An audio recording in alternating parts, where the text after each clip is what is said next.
show, Sally Parker Frizzel. She's got a book out called The Amazing Adventures of the Kettlepans and Their Animal Friends, Mystery with Humor. I love that. So it caught my eye right away before I even read the book, knew anything about the book. The title is just absolutely brilliant, I have to say. Sally, what drove you to write this book? My granddaughter used to talk about animals that talk, flew.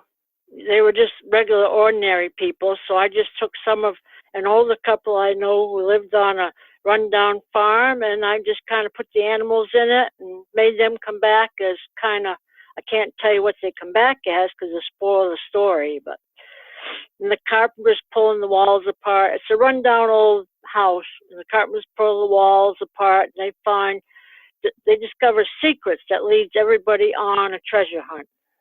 Wow. And we do know, I guess we can tell people this, right? The animals can drive and they can talk and that kind of thing, right? Yeah, and they sing and they drive the Kettlepans crazy. Did you in a way draw from your own life? Because a lot of times, no matter if it's a children's story, if it's for older people, and I think your book, frankly, could be for anybody. Did you draw from things in your imagination and from real life? How did you do that? Yeah, the characters are kind of real, like the barber. I know the barber in town. I put his name in, kind of changed his shop. The oil company, I changed the shop name. And then I like animals, so we kind of put some animals there, and I just used my imagination. Try to think as a child would be if they saw these animals, how would you react? Or the city people who never saw animals drive or play an instrument, or they never met a skunk or a raccoon, how would you react? Yeah, I love that. So I want to tell everyone again, we are talking about the book, The Amazing Adventures of the Kettlepans and Their Animal Friends. As I said at the top, think mystery with humor, and I like that, mystery with humor. So you have some, and obviously we talk about the animals right here. I asked you if they talk, and you talk about them being very like real life, and that right there is kind of a funny thing because we all remember Dr. Dolittle. You remember Dr. Dolittle, right, Sal?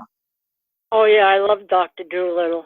Fantastic. Yeah, and that immediately, your book made me think of that, and I thought, we haven't heard much about animals and talking. I mean, I guess we have seen that in animation, but what a cool idea. And then to marry it to the story of this New York couple where they're tired of being in the city and that they buy this rundown farmhouse and it's a fixer-up project. Is there problems with the couple and trying to fix up the farmhouse?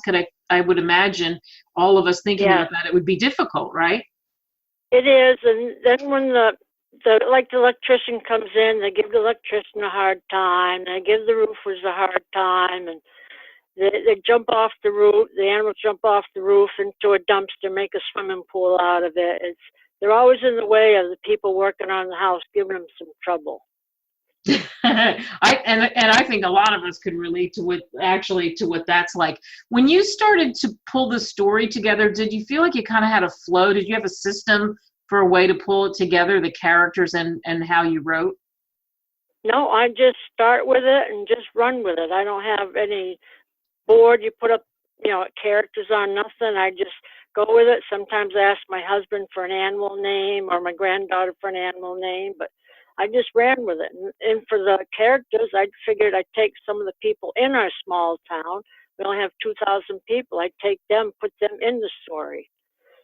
So what's been the reaction to the people in the small town where you live to your book?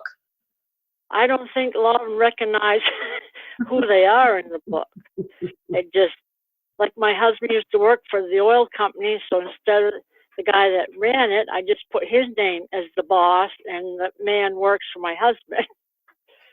So I just kind of filled in the names and ran with that. And they did meet a fairy along the way that kind of talks to the Kettlepans and a frog. But it's kind of eye-opening. Just use your imagination. Don't think of it as, well, it can't be real. Just think as a kid, if you were reading a book, and almost visualize, these you come home and there's a bunch of animals in your tub. What are you going to do? You know, or you see somebody sitting on the couch crocheting, but nobody's there, or knitting. Wow. Something's wrong. Something is definitely wrong, Sally, if that happens. I love it. As you said, what she's saying for everybody listening is stretch your imagination, definitely. And I love the name, the Kettlepans. How'd you come up with that name? Well, I thought of the kettle, but that doesn't really sound right, so I just put pans on the end. I thought, well, pots and pans and kettle. Nobody would think of kettle pans, so I didn't know where else to go. So that's where my husband and I came up with Kettlepans. Yeah, very clever. So your husband was like your sounding board. When he saw it all come together and then you see the finished product, what was it like for him to see that? Oh, he would read it, and he would be amazed. Of course, he tried to help me with the grammar and that, and he would read it, and he says, amazing. He just kept reading and reading and reading till he got to the end. And he never knew really what the end was going to be until he read it. That's how much he loved it. Yeah. He kind of pushes me to write. I love that. And so when you do a story like this, you know that it's so interesting and people are going to be, I think, really pulled into the amazing adventures of the Kettlepans and their animal friends. Is there the desire to, geez, I think I got to write another one? I've already got 3 sitting on the shelf waiting to publish. Eventually, when I, get a little money, I will. And I published 2 before this, The Secrets of the Hidden Valley, that takes place in Stark. And they move a couple adopts a bunch of kids. They move them to a hidden valley, and they live there. And they had mysteries there with a wizard. And it was the first book. The characters are my grandchildren. Then I went on to this one, and then I've got 3 more. Wow. So you definitely have the gift. You definitely like to tell stories. When you were a kid, did you like stories, and were you a big storyteller? No, I wasn't a storyteller, but I like comic books. You like comic books as a kid. Do you remember the favorite character? Do you have a favorite character that you liked? Oh, there was Archie, and then there was Bugs Bunny, or some of them, yeah. Wow. I was a big comic book collector. Yeah, and see, I bet that influenced you. And again, we're speaking with Sally Parker Frizzel. We're talking about the book, The Amazing Adventures of the Kettlepans and Their Animal Friends. And we say mystery with humor. So you and I have talked off the air, and you are a very pleasant, funny person. So humor, I think, unites people, and I think it's great when you can use it in a story. And did you find that made your story move along? Oh, yeah, it made it move along. When I started putting animals in, I said, I got to put animals in, but why do you want normal animals on a farm? I mean, they've been in this house for years, and nobody's paid attention to them.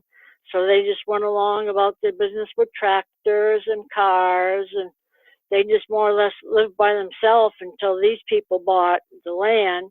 And then they had a little trouble with the land, so these people end up living in a trailer next to the house while they're working on it. Yeah, oh, wow. And just even that imagery that pops up when I think about that. And this is a book really that anybody can read, correct? Right. All my books, there's no blood, there's no nothing, no swearing. It's mostly from kids from young to 100 if they want to read it. Wow. And right now you can get the book, Amazon, Barnes and Noble, wherever, books are sold. Certainly you can pick up the book. And we're talking about the Kettlepans and their animal friends. And the name of the book again is The Amazing Adventures of the Kettlepans and Their Animal Friends. Did you have a favorite animal character when it's all said and done? Well, I don't know. I really couldn't put my finger on which character I liked the best because they're all funny. I don't know if I liked the bear or if I liked the cows, or there's a couple cats in there I kind of fell in love with. They're these people that owned the farm before, they had 2 cats named the same thing, so I tried to put them in, and they kind of get in a little trouble too. So there might be some ghost action in this, huh? Yeah, it might pop up and you never know where, or if they come to life or nothing. You're going to have to read to find out. I love that. Where they've been living, where did they live when somebody's around, did they have a hiding place? You know. That's called a teaser. That's perfect. Sally, we wish you the best with the book. You're a pro at this. And I love the title. I'll say it again. And it's so great that you combine humor and took a real life situation and what that was like. And it's called The Amazing Adventures of the Kettlepans and Their Animal Friends. Pick it up. Sally, thank you. You're welcome. Thank you, Kate.